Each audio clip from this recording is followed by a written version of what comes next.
Oríyọmí ṣe tuntun o. Oríyọmí Hamzat ó ṣe tuntun. Ẹ pé kí ló ṣe? Nínú ọ̀sẹ̀ tá wà yìí ni wọ́n sí ilé ìyá mi Ìyáníwẹ̀. Lára àwọn màmá tí mo gbà fún ní iṣẹ́ tíátà tí wọ́n jẹ̀yà iṣẹ́ yìí.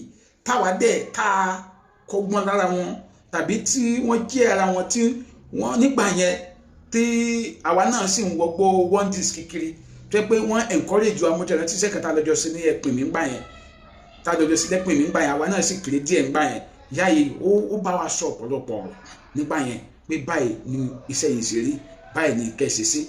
So inú mi wá dùn lénìí fún ìgbésẹ̀ ńlá tí Oríyọmí Hamzat gbé lórí ìyá yìí tó sọ ìyá mi Ìyáníwẹ̀ di onílé lórí. Oríyọmí ò ní sọmọnù. Oríyọmí Hamzat ò ní rògùn ìbànújẹ́.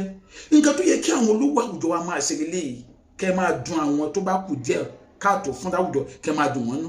Pàápàá ẹ̀yin olóṣèlú wa tó yẹ pé ẹ̀yin mówó ẹ lọ ń rì mọ́lẹ̀ ẹ mówó ẹ lọ ń kó sínú fíríjì tó ṣiṣẹ́ mọ́ ayé yín kàn sáà di pàṣùpàṣù tí yín ẹ kàn sáà ń sọ owó ìlú pàṣùpàṣù náà.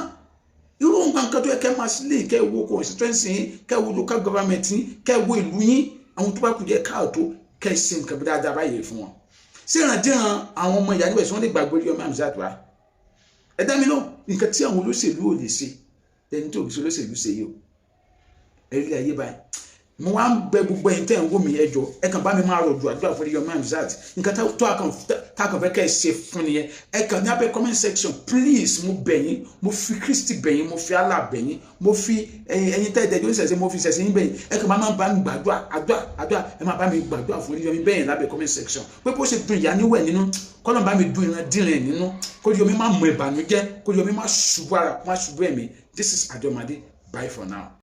Adeomade, advocate for the masses.